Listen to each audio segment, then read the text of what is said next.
Hi everyone, thank you very much for coming back again. This is Real Life Talk. My name is Cynthia, you can call me C for shorts. It's been requested for me to continue my story, which is very inspiring to me personally. And I think on my last video I spoke about how rats and mosquitoes, cockroaches dealt with me, when I was growing up.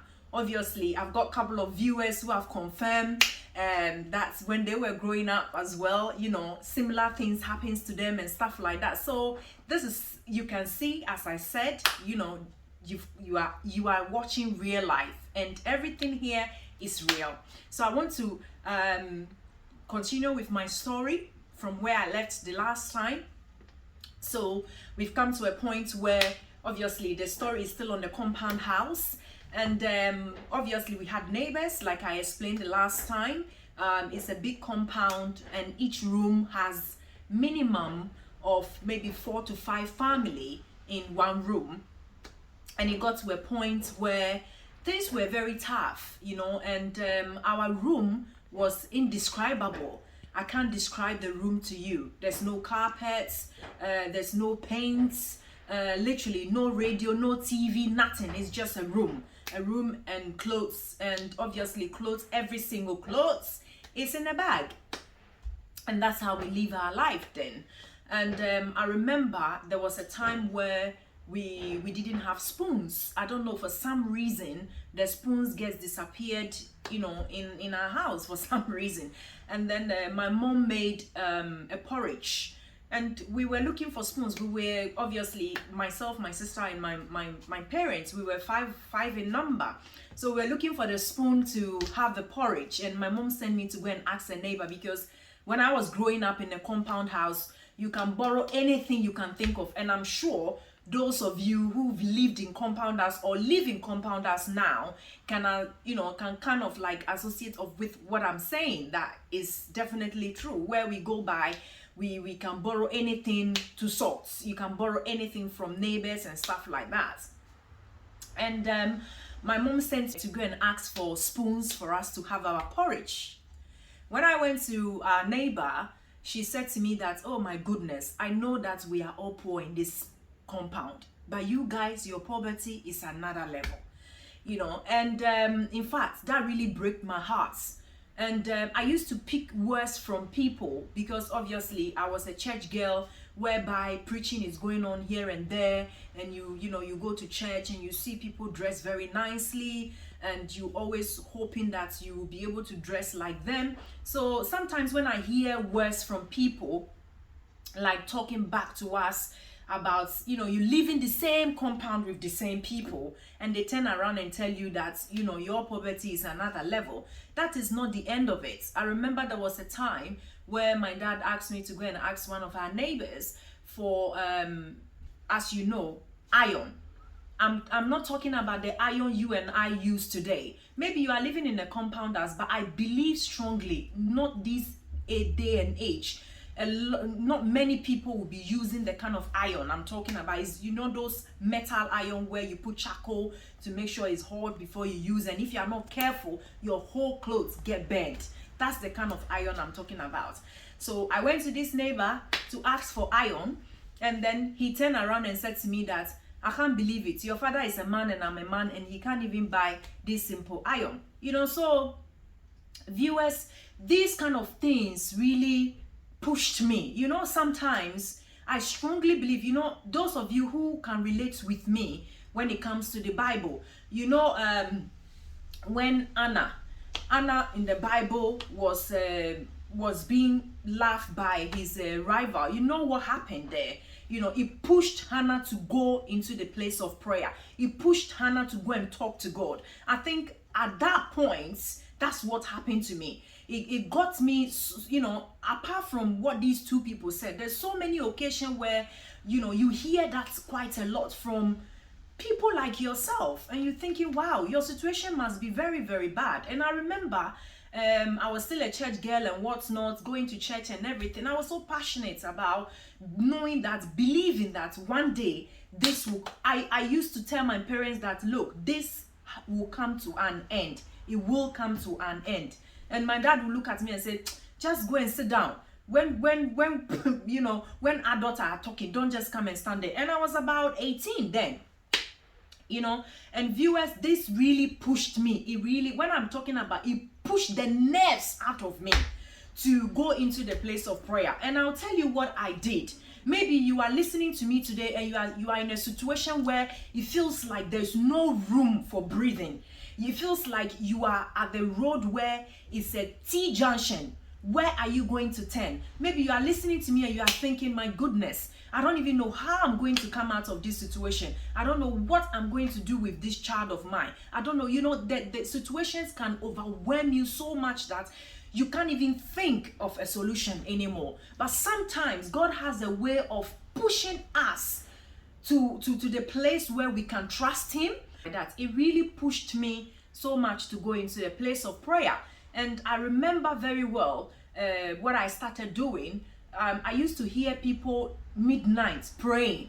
And you know the way Africa is, you know, anybody can stand anywhere and start screaming in the morning or anything like that. So I just thought, you know what, why don't I get up early and join these folks before I start my business? Obviously, my business starts at 5 a.m. I need, by 5 a.m. I have to leave home, you know, go to the market, get all my pieces and bobs and everything. By 7 o'clock, between 7 and 8, I'm back and business starts. So I decided to wake up a little bit early, join these folks and pray with them. And it was a school park. Those of you who can relate to what I'm talking about, you just get up, go anywhere that is quiet, and you just start talking to God. Okay?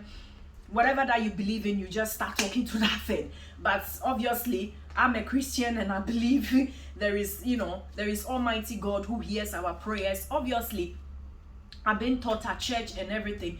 But believe you me, these neighbors push me so much that my parents didn't see anything wrong with it. But I don't know why. I felt that no, this can be changed. This situation can be changed. So I started going to the park, start spending time praying on the park, and sometimes I'll go and sit on a stone anywhere. Sometimes I'll sit on the floor. I'll just, when I go, and then I will keep praying. Whatever prayers I was praying, I can't even remember. All I remember is that there was a paradigm shift in the spirit. And what I mean is that something moved in the spirit.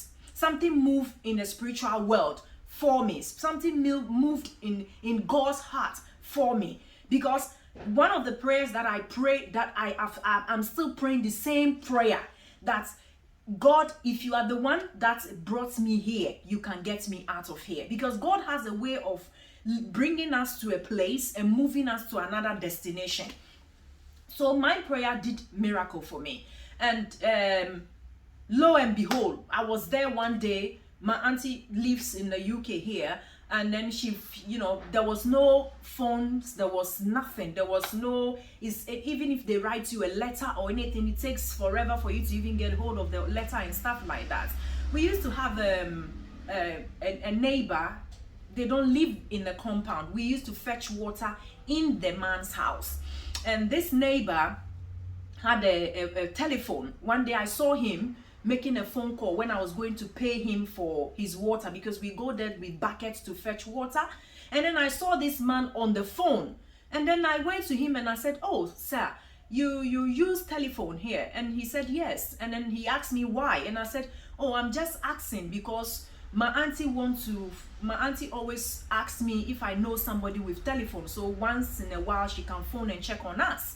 And then he said, "Oh yeah, you are always welcome. You can give the number to." And then lo and behold, going to fetch her water, I end up getting this phone number from this man.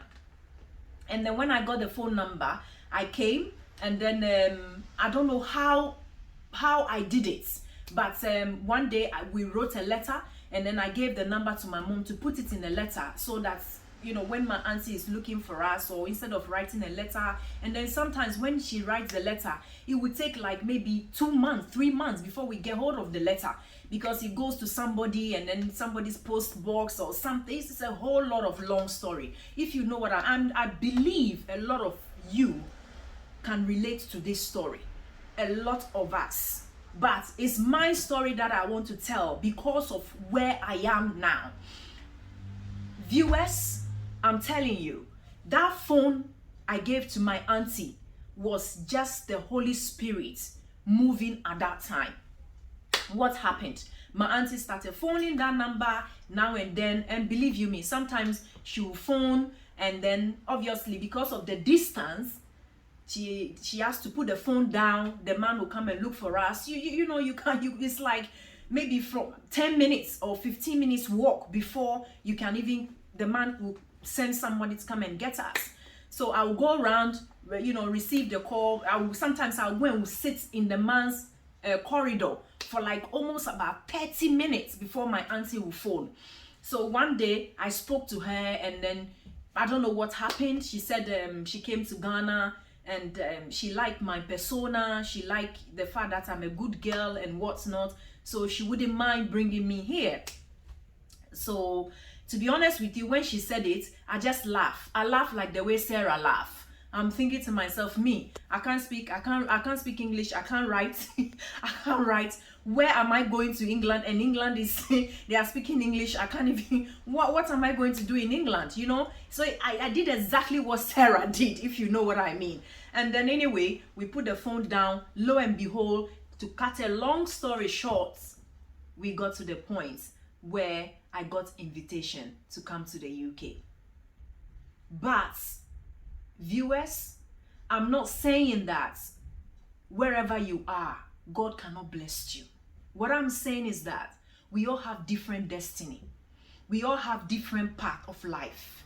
And we all have different goals. We all have different purpose in life. And I think God's purpose for me was to be able to come to this country. It doesn't mean that when you are anywhere in the world, God cannot bless you. If you call on God and it is in His will for you to be where you are, for Him to bless you. Viewers, listen to me.